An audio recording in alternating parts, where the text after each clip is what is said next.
Good afternoon. My name is Harold Holzer, and I have the honor of serving as the director of Roosevelt House on behalf of Hunter College President Jennifer Rabb. We're proud to welcome you to what promises to be an historic occasion, a chance to hear from the Mayor of New York just 3 weeks before he hands the keys to City Hall and Gracie Mansion to his successor.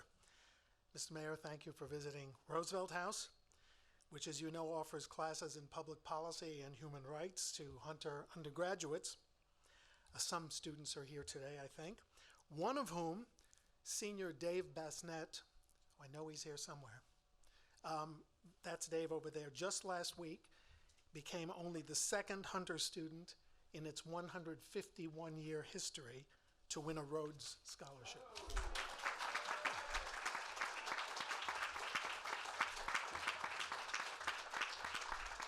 And just to elaborate for 1 second, this is not just a tale of two cities, it's a tale of two hemispheres. Because Dave was born in Nepal, and his parents brought him to New York when he was 6. He did not speak English. And now, after winning the most competitive and prestigious scholarship in the world, he's off to Oxford to pursue studies in refugee rights. So only in New York, Mayor.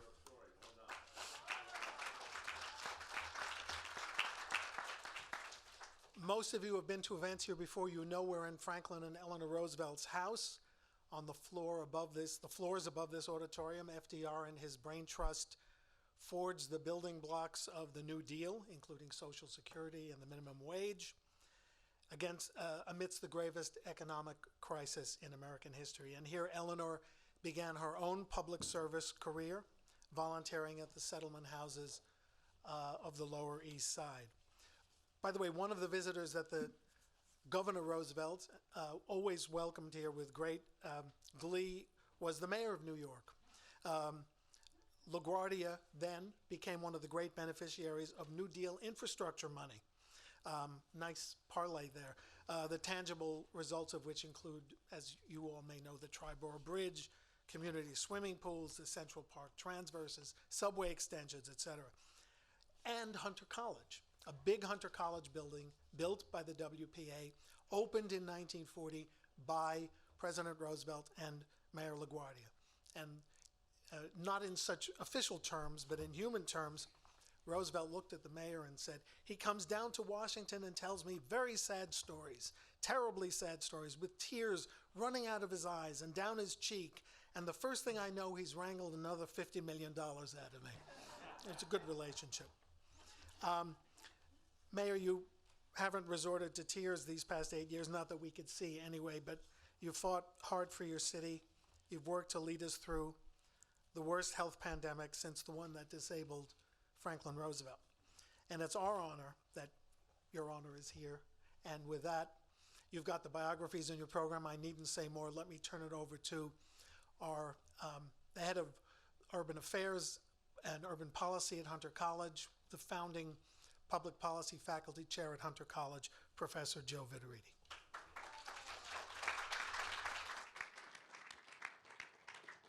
Mr. Mayor, let me join my colleague Harold in welcoming you to Roosevelt House, and thank you for your time today. Let's start talking about place. I saw when you walked into the building today, you were a bit taken by it. And knowing your family history fairly well, I know how important the Roosevelts were to your mom and dad and to you growing up. Maybe you could say a word about that before we get into the details, and how might that have affected the way you approached your tenure as mayor? Deeply, deeply. First of all, thank you everyone for being here. I'm really looking forward to this discussion. Harold, thank you.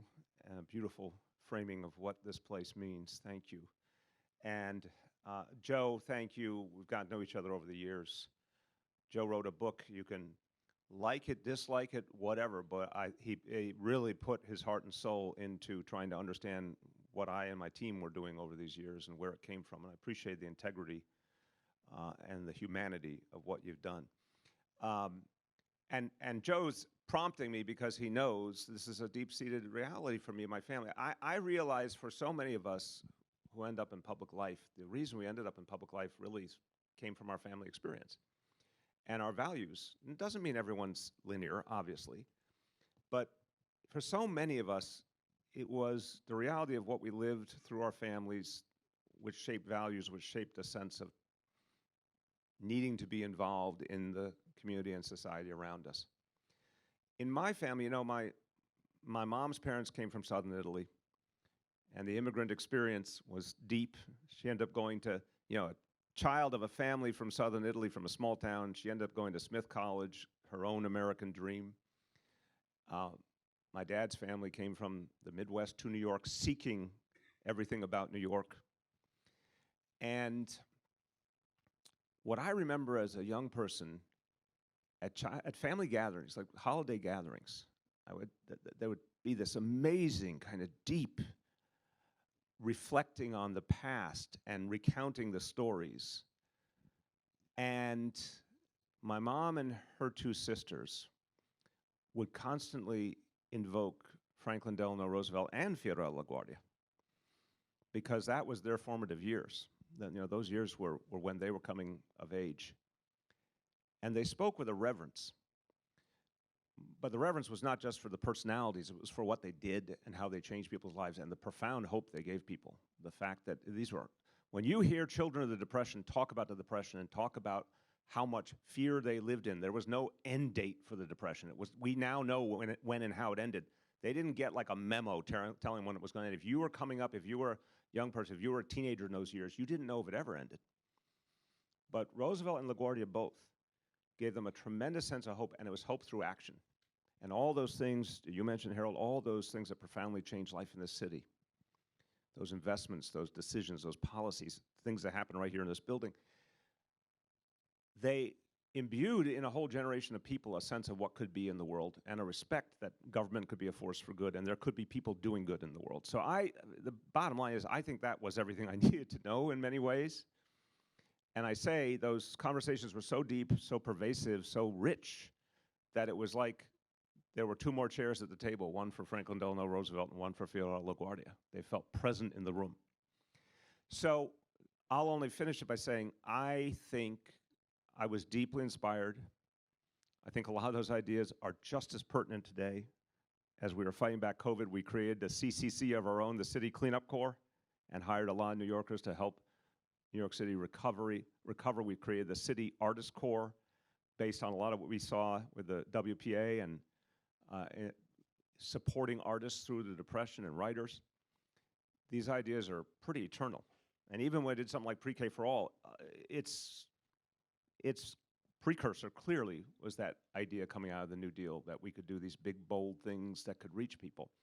And I feel really comfortable that, in terms of those ideas, they're living and breathing and still being fully realized. I feel like that was a revolution that is still continuing and needs to continue. Doesn't feel old to me. Can you I'd like you to say something about that, specifically what kinds of things did you do that you're most proud of that reflected those values? So, to me, and this also is the power of family in building you and forming you as a public person, having my own family with Shirlane was probably the single most important. It's definitely my own personal life, the most important thing that ever happened, but also in the formation of my ideas, the most important thing that happened. And the notion of Pre-K for All, for example, came from the fact that we struggled to find early childhood education for our kids that we could afford or that we could even get our kids into in our neighborhood. And that kind of opened my mind to the fact that there's a lot of people struggling for it, and it should be a fundamental right. I mean, the idea of the New Deal is sort of giving people rights they didn't have that were not just social rights or legal rights, but economic rights. Obviously, that's Social Security as a foundational example. I thought giving every child Pre-K for free, and then going farther, now we're doing it for 3-year-olds as well, that is literally an extension of the ideals of the New Deal. That people should not have to struggle all the time, and they should have some things guaranteed to them.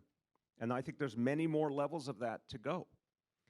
And that America, and New York City as the the great city of this country, New York State as the great state of this country, that were the wellsprings of so much innovation and change.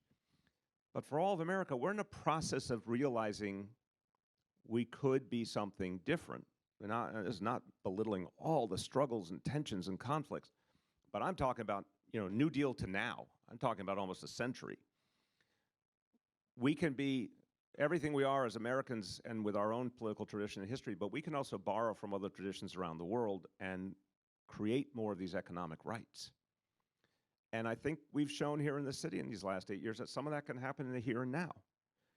And I find what happens, and this is also, I'm a Democrat, obviously, and I'm constantly working on the issue of what is the identity of the Democratic Party in this day and age. I think if Democrats are about tangibly changing the lives of working people, that has always been the greatness of the Democratic Party in its modern incarnation, and that's why Franklin Roosevelt achieved what he achieved and has had such a lasting impact. I mean, again, that he would remember in the time he was opposed on many of the fronts, on many of the issues.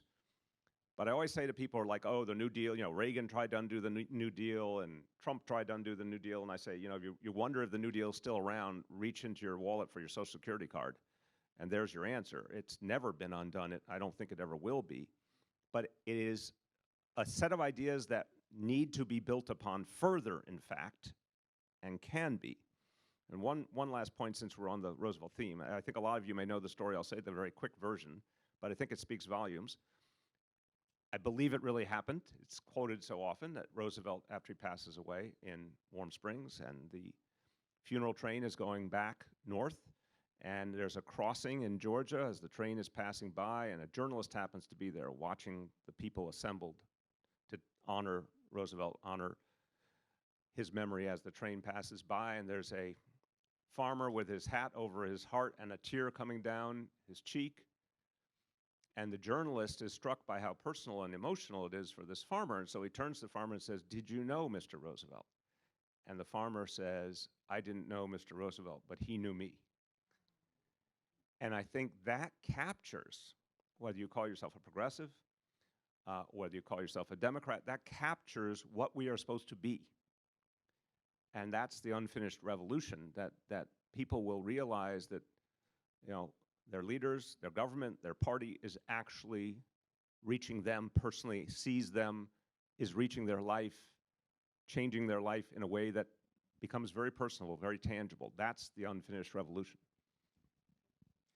You mentioned preschool.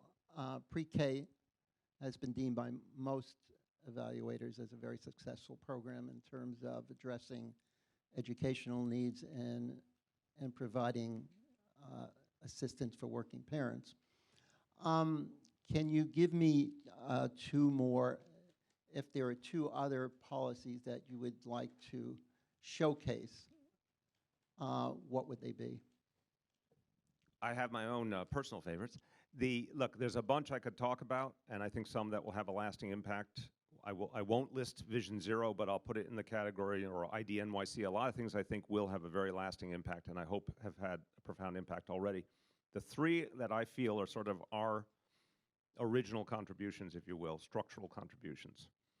Pre-K, 3K, neighborhood policing, which is really a reworking of public safety on many levels, and now is extended out to the Cure Violence movement and investments in community-based solutions to violence.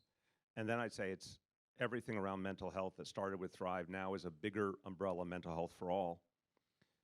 I think these are three areas where we rewrote the playbook. I believe in my heart, and I think they'll be built upon much more going forward.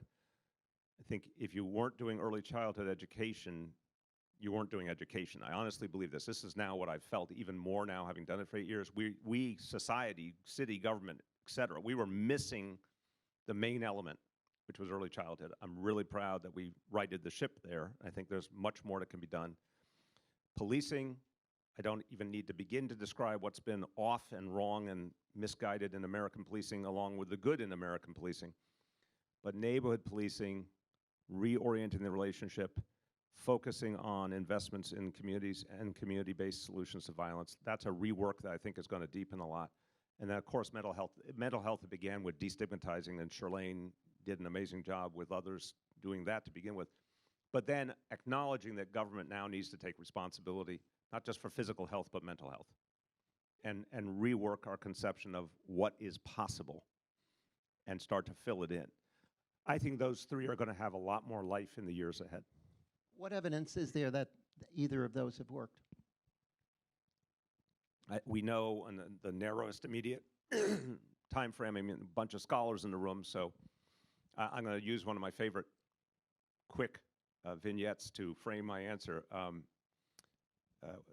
Richard Nixon opens relations with China, meets with Mao. Mao's foreign minister, Zhou Enlai, very erudite, well-educated man, and media attends to all these gatherings. And at one point, a French journalist, recognizing Zhou Enlai's deep sense of history, asked him to comment on one of the great events of modern history, the French Revolution, and says, Foreign Minister, what do you think the impact of the French Revolution has been? And Zhou Enlai looks at him very deeply and says, it's too soon to tell.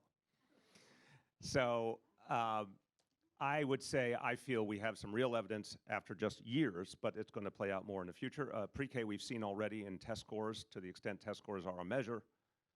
We've seen an increase in test scores, particularly among Black and Latino kids who went through Pre-K for All compared to those who didn't. On neighborhood policing, we saw for 6 years crime went down consistently, and clearly there was an improvement in police community dynamics and fewer incidents that turned into negatives. There was a clear strategy, de-escalation that worked. There were a lot fewer arrests. This one I'm very proud of. 2019, pre-pandemic, compared to the last year of Bloomberg, 2013, there were 180,000 fewer arrests in New York City, and crime went down. So it was a different model. And respecting scholarship and respecting the media, I used to say this over and over publicly, and it never got covered, and it astounded me. And this was not just me, good progressive, I hope, change agent. This was also career public servants at the NYPD who believed fundamentally, starting with Bill Bratton, that we needed a strategy of policing that involved arresting a lot fewer people. And it also was part of decreasing mass incarceration. So that, to me, is now a model. We proved we could drive down crime with a lot less arrest and with a better relationship. Everything got disrupted by COVID. There's a lot to repair, but I believe it. And then mental health, we do know factually there's been millions of interactions now that people had seeking mental health support, including our helpline, 888-NYC-WELL, but many other things that came out of this initiative where people got help who used to have literally nowhere to turn. Has that, quote unquote, solved problems? Well, we all know mental health issues are lifelong. We know it's helped a lot of people. We know it's gotten a lot of people access to care who never would have had it. I think that's pretty powerful unto itself, but I also think it's the beginning of something much bigger. Okay. I teach in a Department of Urban Policy and Planning, so housing is a very important issue to my students. And many of them go on to work for housing advocate groups and groups like Community Service Society. What do you think are the most significant accomplishments of your housing policy, and where do you think you fell short?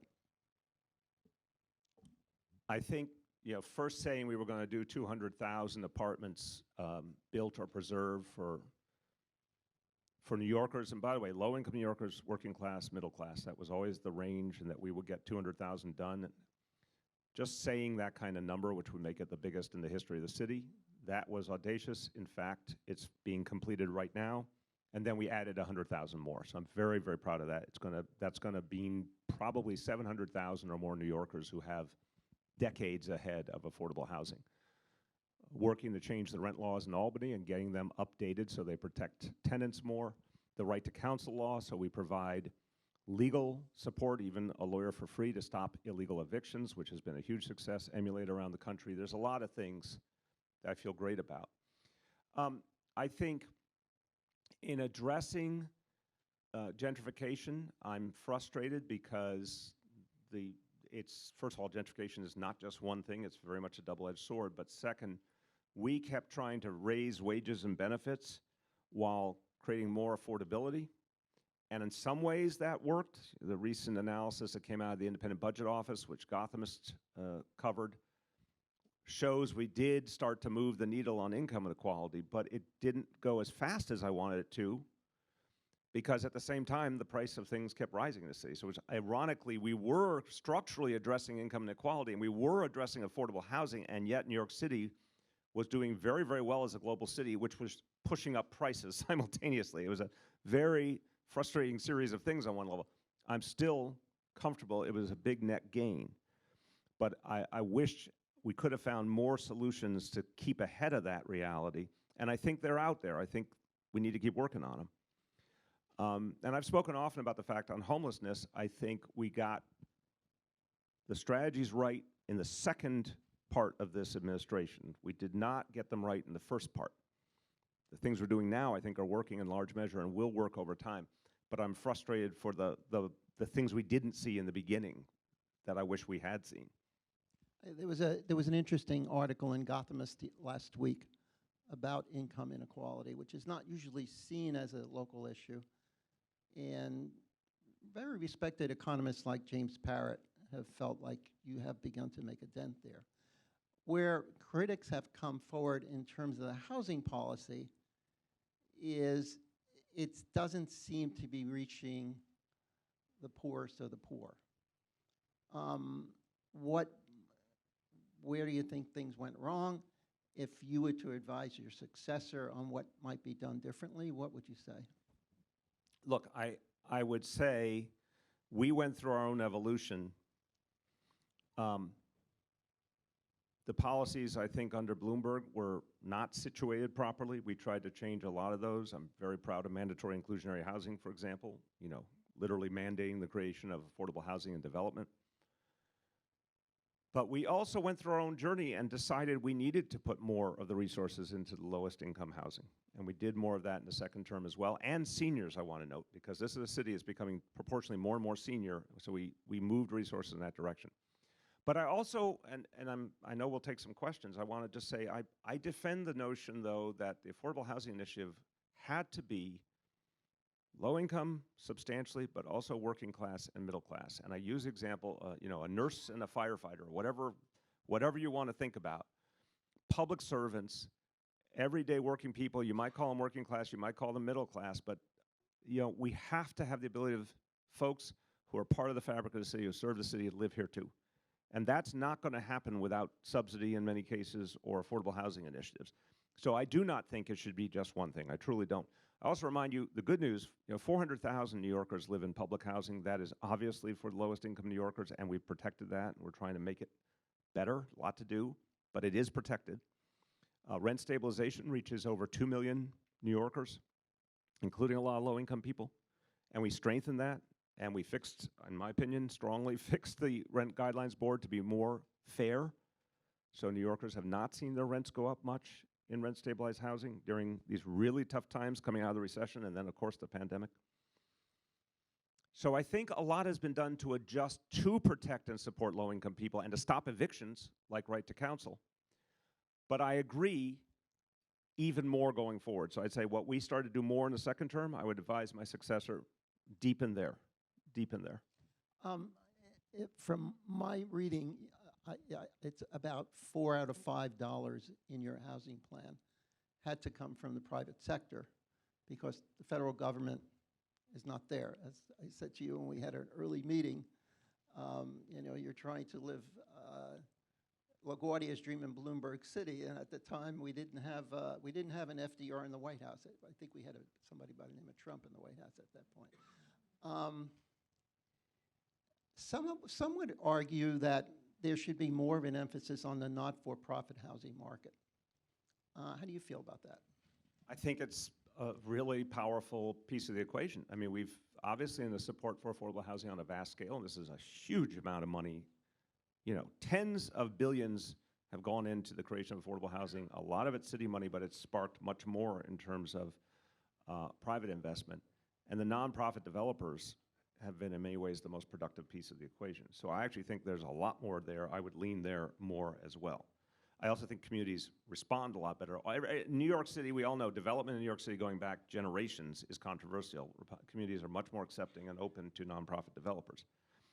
But to your previous point, so Joe really pressed me on the theory that,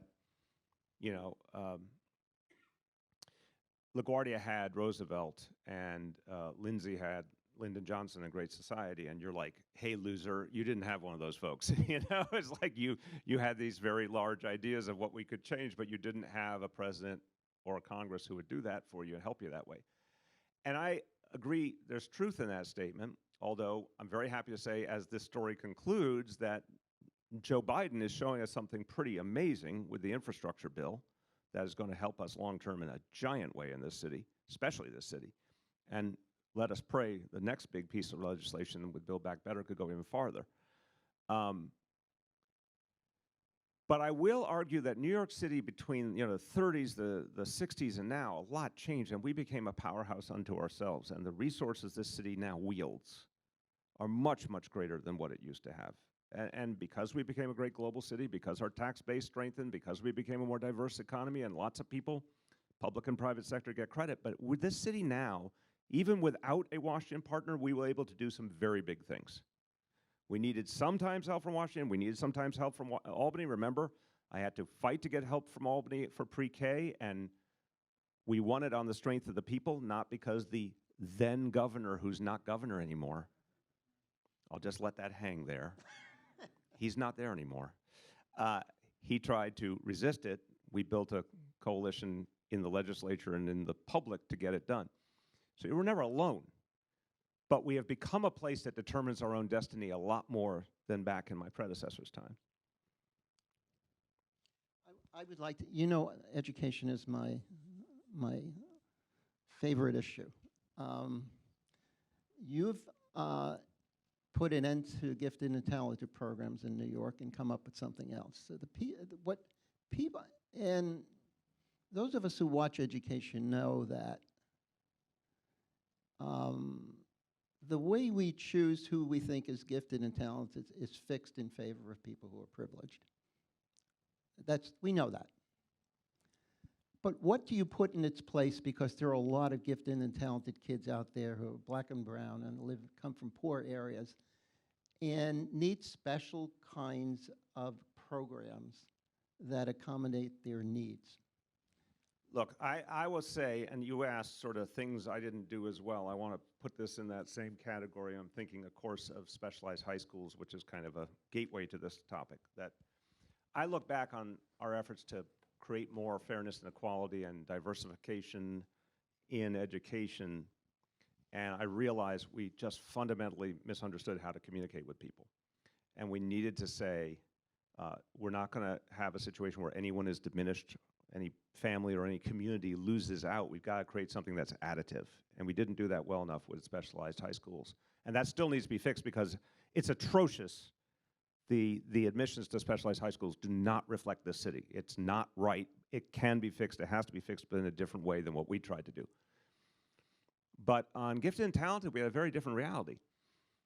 Because here's the numbers, and just when you look at the numbers, it kind of ends the discussion. There's about 65,000 kindergarten kids each year, 65,000 a year.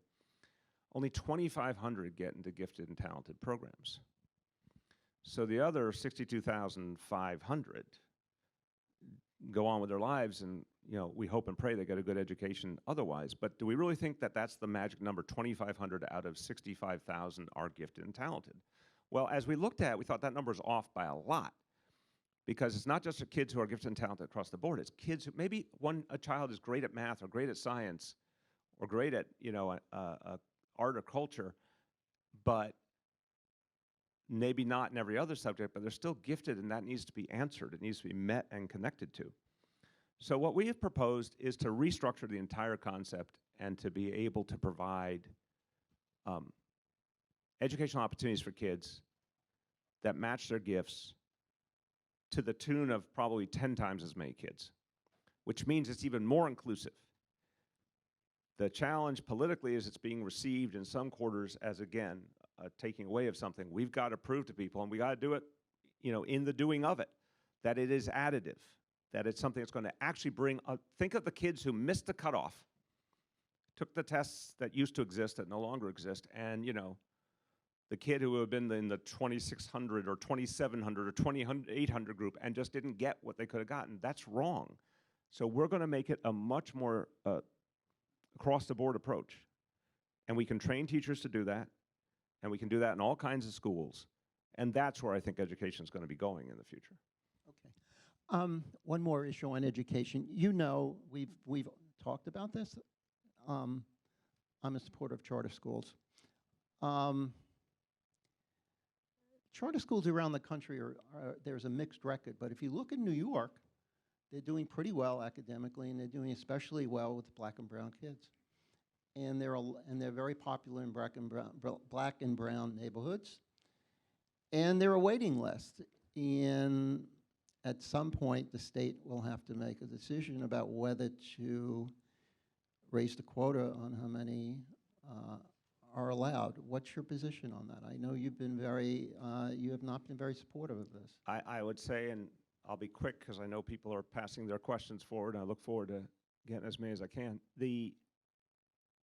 I believe in traditional public education as the core of what we're going to do for our kids going forward. Here, by the way, around the country, it is essentially the only option in a lot of places. But here, even with religious schools, private schools, charter schools, I still think the fact is the vast, vast majority of kids are going to be educated in our traditional public schools, and that's where the time and energy needs to go. That's where the resources need to go. The charter school movement is diverse. There are some that are very effective. I've said it publicly. Some that are very inclusive, and I respect those schools, and we work with them. There are some that are exclusionary of kids with special needs, exclusionary of kids who are not as academically strong or don't take tests as well. That I abhor. I've been very honest about that. There are charter schools that are test prep factories. That does not help a child to learn and prepare for the future. So it's not one thing. The charter movement is diverse. But I don't think it's where our focus should be. I think we've proven now we have the highest graduation rate the city's ever had. We have the most kids ever in advanced placement courses. We made it universal to all high schools, and kids responded. We have the highest college readiness, and we can go a lot farther. That's where the vast majority of kids benefit. That's where I want the energy to go. Let's take some questions soon. Okay, The people are yearning to ask. Give me one more, and then we'll turn it. We should hand out pitchforks, and people can threaten Joe with pitchforks if he doesn't. You know, when I started writing about you, one of the things that got my attention is we finally had somebody in City Hall who was talking about things like Microphone. I'm sorry, can you hear me?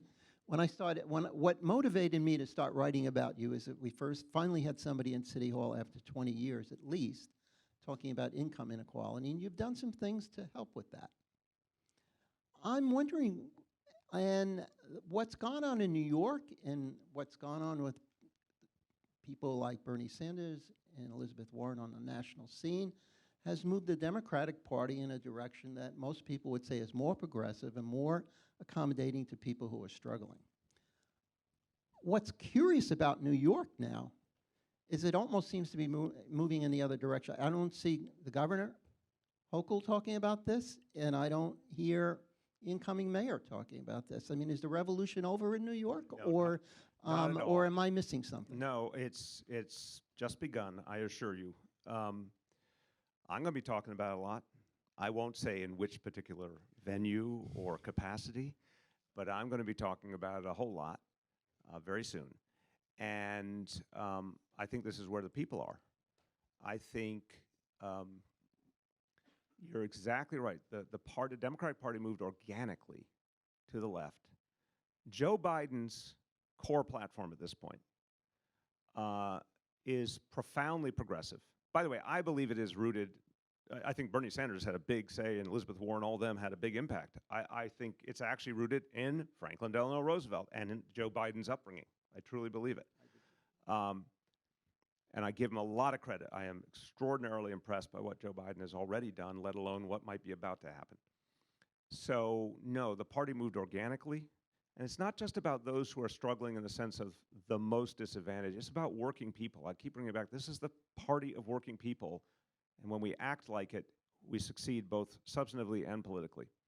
So, no, I look across the state. I look at the people who have been elected in the Democratic Party. I find them to be overwhelmingly either in the progressive side or trending that way in many ways. I think I've said this many times. Look at the whole of Eric Adams' history and what he's devoted his life to, and you see a very clear progressive ideology. And I think you're going to see it in governance. This is a working class person who believes that more has to be done for working class people. That's the definition of what a progressive should be. And I think anyone prejudging this next governor's race has not been paying much attention to American history lately, because American political history is just bouncing all over the place right now in terms of volatility in elections. But the party itself has moved organically, and I hope, look, I'm only one speck in the universe here. I hope some of the things we did here in New York City helped. I certainly think the proof of what we could do with pre-K helped move the national discussion, for example, on pre-K, and it's now a major part of President Biden's vision. But no, I think in this state, progressives are doing very well in the bigger scheme of things. Well, you're hinting at a future. I feel like I'd be. I didn't hear that. I feel like I'd be negligent if I did not ask one more question, as we sit here in the former governor's residence, who you so admired. Yes. What's coming? What about the future? Are you or aren't you? Joe, you're so really, it was a good effort. No, look, I've been very clear. I'm going to keep in public service. I mean, it's just who I am. I believe in it. I care about it. It's my heart and soul. I want to do more for the city, for the state. I put forward a vision of changing education further, going beyond just pre-K and 3K for all, which is here, but not in every part of our state or our nation, to say the least. Going to a full school day, all the way to 6 p.m., a full school year throughout the summer, giving kids the option, families the option. This is, to me, the next big step in the education revolution. That's what I'm going to fight for. And I'll have more to say in the weeks ahead on the specific forms that effort will take. But one thing for sure is I'm going to be around, and I'm going to be fighting for literally the changes that will reach working people. I think this is the essence. We're sitting here in this place. If you want to define the New Deal and Franklin Delano Roosevelt in a few words, he changed the lives of working people and made their lives better. And that's the mission that I'm going to continue on in the years ahead.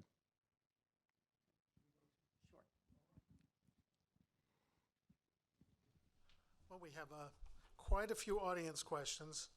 We won't get to them all, but I don't want to be like Errol Lewis and suggest a lightning round. Go for it. All right. We had at least 5 questions, which we can summarize in one. What would be your advice to Eric Adams regarding maintaining good relationships with the next governor, whether it's Hochul, James, or de Blasio? I think he will have a hell of a lot easier time than I had. I really do. And I think I went through a very aberrant reality. And I think any of the people running for governor now will be a much better partner than I had in the previous governor. That was an understatement of the day. Yeah, I think, but I would note something. There's a historic and fair tension between governors and mayors, because it's 2 different missions. And a good mayor has to stand up for New York City. Ed Koch had a beautiful, simple formulation. When the governor helps New York City, praise the governor, support the governor, work with the governor. When the governor does something that hurts New York City, stand up to them. Because let's face it, fun fact, Hunter College, I think I have this right, of all the states in the union, no state has a city that has a higher percentage of its state's population than New York. New York City is over 43% of the population of the state. If things continue apace, we're going to be basically half the state's population at some point. That means the mayor of New York City has, to say the least, their own standing. And you got to use it when Albany's not serving New York. You should. That's the nature of the job. But it doesn't have to be contentious. And I do think Eric is really good at working with people. And I think he will strike that balance. Okay. Mayor, I commend your vaccine mandate. Are there ways to enforce mask wearing in public transportation by passengers as well as the NYPD? So thank you, whoever you are. Well, I think we know that, for example, in mass transit, the best thing we ever did was just handed out masks all the time, and we need to keep doing that. And that should be a joint effort between the MTA and the city. We're always happy to do that. We also know the vast majority of people do the right thing. I think the enforcement question, we learned in these 2 very difficult years of COVID that it's a sensitive thing. because you can enforce in the traditional sense, but a lot of people, including I suspect in this room, would say, well, be careful that enforcement doesn't create its own problems. And in fact, early on, there was some aggressive enforcement, and there was a lot of concern at the community level, particularly if the NYPD was involved.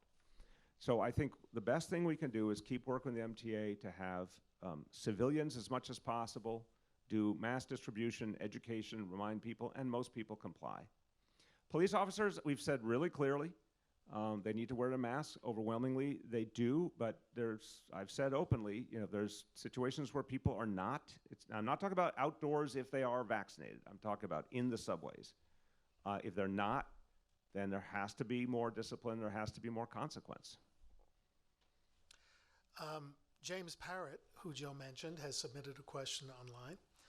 The New York City pandemic job loss is 400,000 or more, and projections are that we won't return to pre-pandemic job levels until 2024. Is the city doing enough to reconnect workers with employment or to reconnect workers of color to needed additional skills? I would say the city is working on that all the time and has some very meaningful efforts that are having an impact, but enough, I would never claim enough. I think there's more that has to be done. Now, interestingly, and this is not to negate James's extraordinarily thoughtful and I think right-minded observer, but I would give us the fact first. Pre-pandemic, we had added 500,000 jobs from the time my administration began. And that, remember, we were still coming out of the recession in the beginning of my administration, the effects of the recession. We have lost a lot to the pandemic, but we got to remember where we are now, today, is not that different from where we were at the beginning of my administration. So it's not that New York City is in a bad place, it's that we've got to reach the people who still are not connected to the question. What I think is job training programs historically have not been structured as well as they could be. I find the most valuable thing to do is massive investments in minority and women-owned businesses. I think the best way to make an impact at the community level, and we've moved a lot of policies to deepen MWBE contracting. So right now we have a $25 billion goal that we're well along to for MWBE contracting. Therefore, the money goes into communities, people hire from within their community, and there's a much higher rate of guarantee than what I find to be sometimes the abstraction of training programs. So I would say I'd prioritize that more, but at the same time, yeah, I think we can improve, update training programs, reach some people who are not being reached now. I just think the MWBE efforts are pound for pound higher impact. I'm distilling several questions into one. Has enough been done, and what might you recommend be done by the next administration to make public transportation safer for commuting students and other riders? Again, as with almost every subject matter in this city, education, transportation, housing, it's literally almost never reached the point of enough. And I'm not saying that to be contentious. I'm saying it's kind of all unfinished business on one level. I did everything I knew how to do. I'm certain Eric Adams will do a lot, and then his successor will have to continue. This is a mission that never ends. But I would say we know a few things. We know that pre-pandemic, literally we're at the point, so for all of you who are familiar with the phrase index crimes, that means a crime serious enough to be and formally reported to police to be as part of the police statistics. We had gotten to the point of 1 index crime per million riders each day, pre-pandemic. We saw some uptick in the pandemic. We also saw a lot fewer riders. We're coming back to where we were before. We surged a lot of officers into the subways. I think that really served to have a big impact. I think figuring out what that number is going forward is crucial. The MTA contributing a little more with their police would be helpful. Also, the neighborhood policing approach, we started to do it pre-pandemic and it kind of got lost in all of the struggle. But the neighborhood policing approach, which is a lot of communication between officers and riders, works in the subways too, to identify if there's any problems, trends, if there's, some kind of pattern that needs to be addressed. So I think deepening a neighborhood policing sensibility in the subways is part of the way forward as well. Here's a question on Zoom from Chris McNichol, one of Roosevelt House patrons and another author who's written about the mayoralty. For many decades, higher education in New York City was tuition-free. In your outgoing statements as mayor, potentially as a candidate for governor, how can you fight for CUNY to be more affordable again? Look, I think that is exactly where we ultimately need to get. As we're determining what we can do when, and as we see what comes out of Washington, because I think we could safely say a lot of our futures are hanging in the balance in the next few weeks in Washington. And whether President Biden's plan happens or not, or in what configuration, will have a lot to say about what we can do. But the notion of making education more profoundly available underlies everything. I truly believe job one was to reset the public schools first. And I think we've made some real progress, but that has to be bigger for the city and for the state. But if you say CUNY, I think the notion of going back to a tuition-free model eventually is exactly what we need to find a pathway to. Also, the question, which I have felt, and I tried to be diplomatic back in those difficult years, but I was not certain of the strategy the state of New York had for CUNY. And I felt the state wanted to control CUNY, but did not want to create a strategy that would truly strengthen CUNY and make it part of a bigger effort, both to strengthen New York City, but also to maximize what our public schools did, handing off to education in CUNY. I thought there was a disconnect. I still think there's a disconnect. And the question going forward is the state either taking full responsibility for CUNY, if you will, and really devoting itself to making CUNY everything it could be, or considering whether it goes back to the city with proper funding, if that's where it's going to get the attention and support it deserves. May I add a caveat to that? You must. As somebody who holds 3 CUNY degrees and currently teaches here. Could you possibly have more CUNY degrees? I don't think so. I think 3 is the maximum allowable. That would be great to make it more affordable, but we can't do it by lowering the budget. And we have suffered here. The state has divested in public education, and we don't want to guarantee everybody a mediocre education. We want to guarantee everybody a great education, like the one I had and the one we're trying to do here. And that's a very important thing to keep in consideration as we think of cutting costs to students, because the budget has really become a problem here, and we see it. I will not. I could go on, but I won't. But I think the point has to be made. Yeah, but I think it's not. I'm sad this is a reality, but I'm trying to be blunt. Look, strategically, we made a decision at a certain point early in the administration. We made a decision that kowtowing to Albany was not getting the city what it needed, and it was time to challenge Albany in a different way. One element of that was challenging Albany on a kindred dynamic to take full responsibility for the MTA, because they obviously had control of the MTA, but they were trying to do the bait and switch of controlling it with an iron hand, but not taking responsibility. I'd like to believe history will one day say, hey, wow, you guys actually pulled something off there because we squarely placed responsibility for the MTA in the hands of the state where it belonged for now. You could debate whether, again, one day it should come back to the city. But for now, the worst of all worlds was it was owned and controlled by the state, but the state was not taking responsibility and was not being held accountable. That changed in my years, and I'm proud of that. And now, with accountability and responsibility, you see the previous governor, and now the new governor as well, constantly addressing the issues of MTA because they know those issues stick to them. But with CUNY, that is not the case. And this is what I'm saying. My point is overtly subversive. CUNY belongs to the state. The city contributes, but the power belongs to the state. A lot of people don't know that. And so they come to me and say, could you do this or that with CUNY? And I have to explain patiently the real power in CUNY, for better or for worse, is the state. I want to get to the day where the state of New York either says, we're going to make CUNY all it can be, qualitatively, as you're saying, investment-wise, and making it available to people in terms of cost. And we're going to own it strategically and maximize it. Or we're going to say, okay, maybe the city of New York is better suited to run this, and we'll give them the proper financial support. But right now, CUNY is this betwixt and between reality where ownership and accountability are not actually aligned.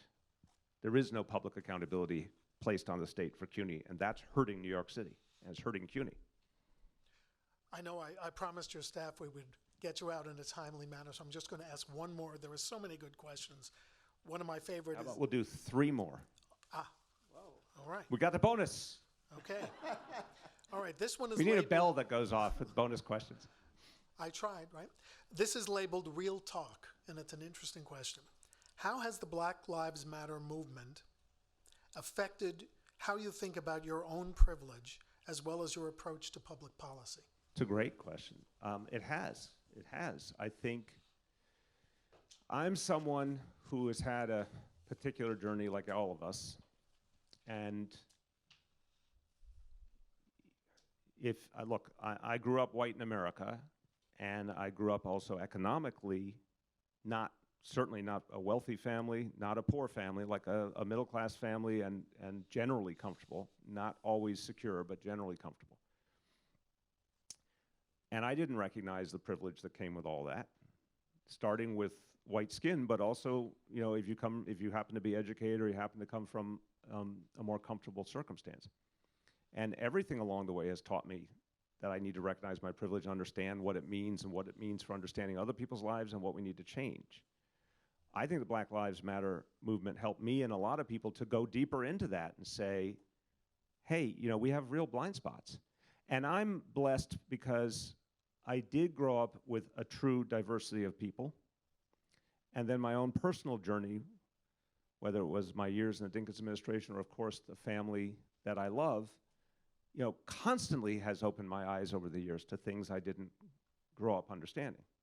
I mean, well before Black Lives Matter, truly, I've had 1,000 conversations with Shirlane in which, you know, she has helped me uncover things I didn't fully understand, or just telling her what her life and her family's life has involved that I just didn't see until we had the conversation. So it's all been additive.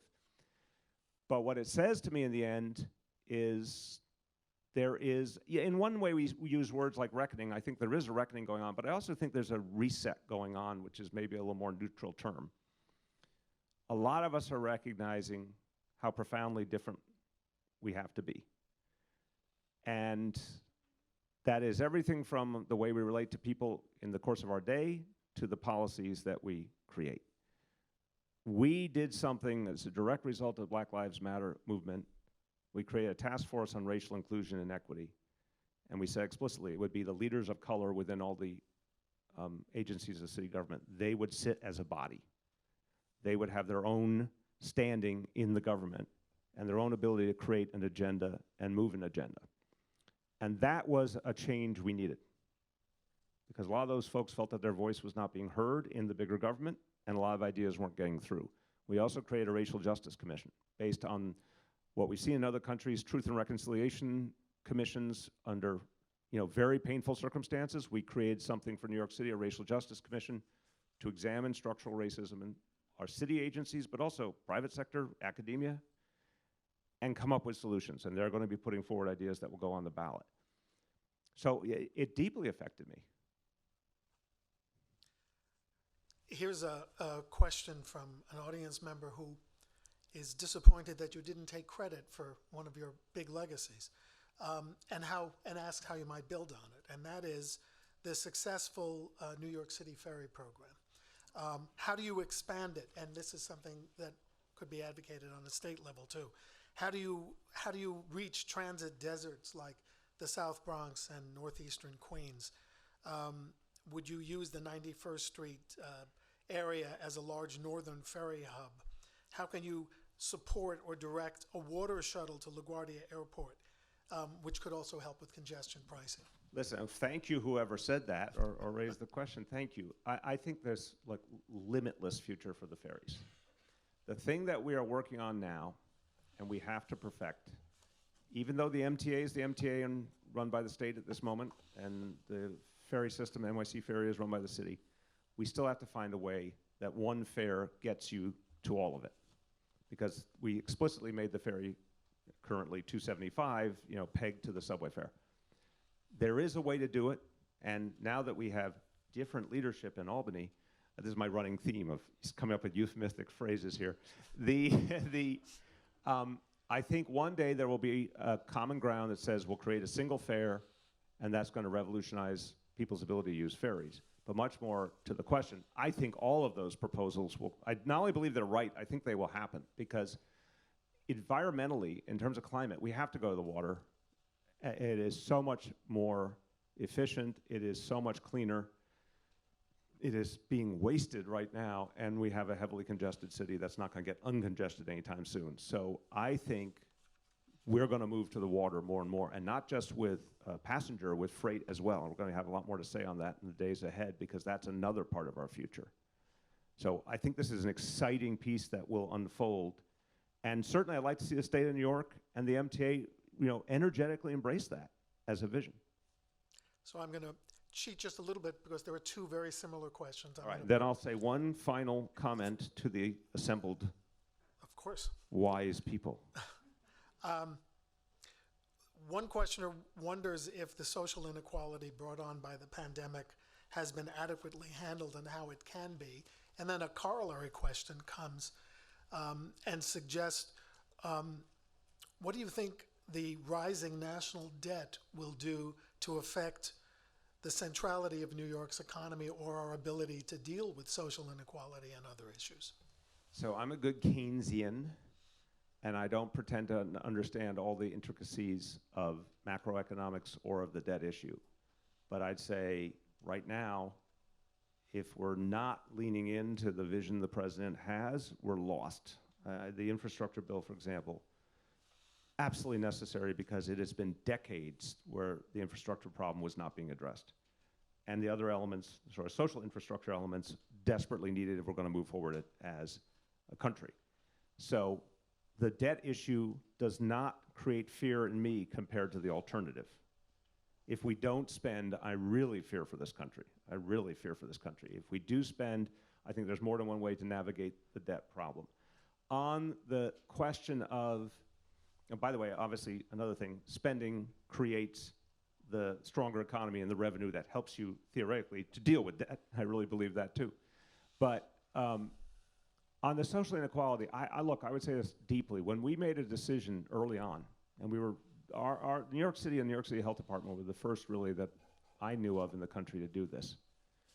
We started to get data in the very beginning of COVID. We needed to make sure it was accurate because it was powerful and controversial. We needed to make sure it was real. But once we became convinced we had enough data, we put it out. And we basically said, we all like to say things like, oh, this disease is equal opportunity. We basically, as a government, said, no, this is not an equal opportunity disease. COVID is much more deeply affecting communities of color and low-income communities and immigrant communities. And we codified that. We made that evidence formal. And I think it did help start national discussion of the inequalities laid bare by COVID. But I remember one of the meetings where we were reviewing the evidence, and I looked at the map and I said, I feel like I've seen this map before, because I did a lot of work on social services issues. I said to some of the people in the room who had done similar work, I said, this looks almost exactly like the map of poverty in New York City.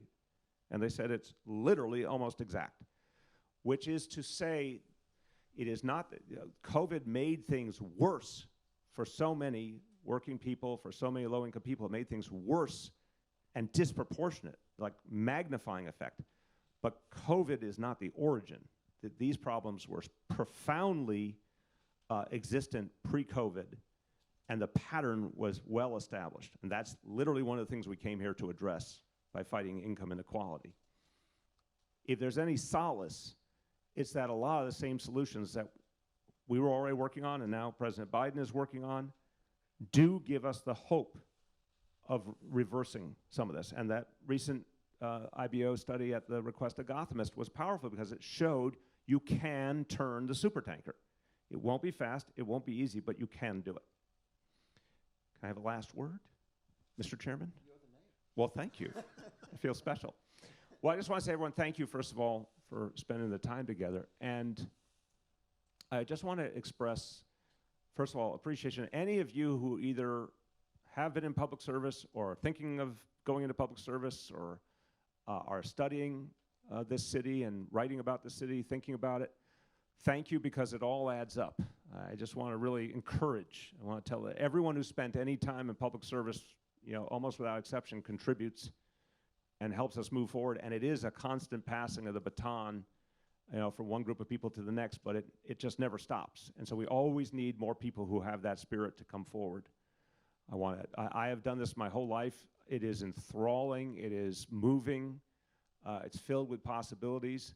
I feel totally energetic at this point. I should be tired as all hell after everything, but I feel totally energetic because even though we went through such pain, I mean, this city was heroic. The people were heroic during COVID, and we've come back in a very powerful way, and it's just renewed my faith. So I want to encourage people forward, and to the thinkers and the writers and the policy analysts and the dreamers of dreams, you'd be amazed how many times those ideas come current at a certain point. Upstairs, we were talking about Francis Perkins walking into the room with FDR and demanding a set of things, one of which became Social Security. Please demand those things. You'd be amazed. We once talked about, you know, pre-K for all, literally on the back, I'm not making up, on the back of an envelope saying, could we do this? Is this possible? And here it is. And finally say, I have a lot of optimism at this point. If you want to talk about divided society, not unfair. If you want to talk about the shock of the Donald Trump years, if you want to talk about global warming, to say the least, or migration, there's profound dangers. But I've also seen more change more quickly than any point in my lifetime. And I have seen the capacity for change just deepened profoundly. And so just what happened, I was on the White House lawn, I had the honor of being there for the signing of the infrastructure bill. I am telling you that a lot of us for the last 30 years have dreamed of that day and thought it would never come. And it happened like lightning speed in the scheme of the world.